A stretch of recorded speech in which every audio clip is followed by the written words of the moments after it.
Attention friends, लोहे के घोड़े पर बैठकर तीर चलाने वाली नकली लक्ष्मीबाई, ड्रामा क्वीन और खुद को भारतीय संस्कृति की सती सावित्री बताने वाली कंगना रनौत दीदी ने लाज शर्म को घोल कर पीते हुए कहा है कि हमारी पूरी जेनजी जनरेशन गटर जनरेशन है।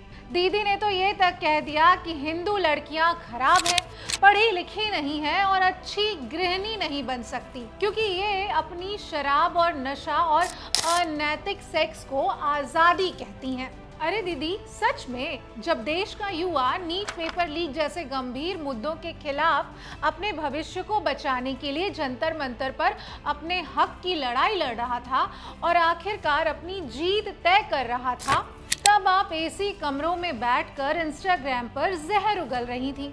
आइए आज आपका कच्चा चिट्ठा खोलते हैं और आईना दिखाते हैं कि असली ऐप किसके अंदर भरे हुए हैं। बॉलीवुड के इतिहास के पन्ने पलटिए, आपके खुद के पुराने इंटरव्यू, आपके ऊपर लगे गंभीर आरोप और आपकी खुद की पुरानी लाइफस्टाइल की जो कहानियां जग जाहिर है वो क्या हमारी पीढ़ी ने लिखी थी। कभी ऋतिक रोशन, कभी आदित्य पंचोली, कभी महेश भट्ट या कभी किसी और के साथ गुलछर्रे उड़ाते हुए कौन पकड़ा गया था।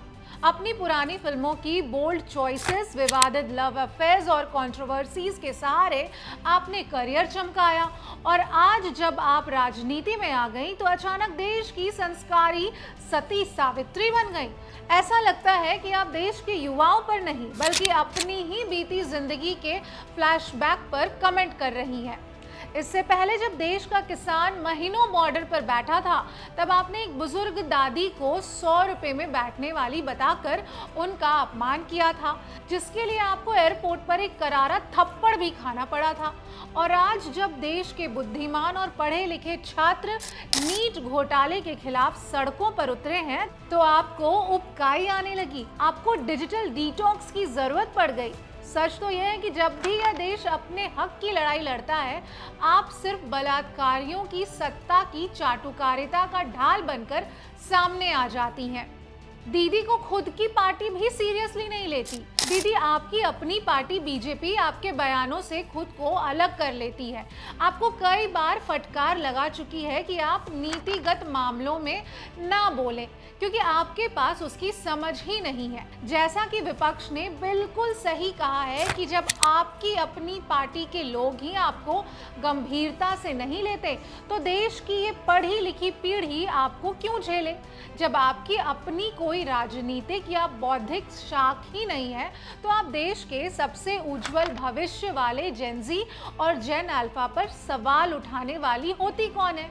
दीदी, मतलब अल्टीमेट मोरॉन लॉजिक है आपका। कुछ समय पहले आपने एक इंटरव्यू में सरेआम कहा था कि इक्वालिटी एक भ्रम है, इसने मूर्खों की पीढ़ी पैदा की है। जो महिला समानता के अधिकार को बकवास मानती हो, जो महिलाओं के सशक्तिकरण के खिलाफ खड़ी हो, उसे हमारे अधिकारों, हमारी पढ़ाई और हमारे संस्कारों पर लेक्चर देने का कोई नैतिक हक नहीं है। और सुनिए कंगना दीदी, जेनजी आपसे कुछ कहना चाहता है। Dear Kangana, take note, we don't need your validation. हमें आपसे किसी सर्टिफिकेट की ज़रूरत नहीं है।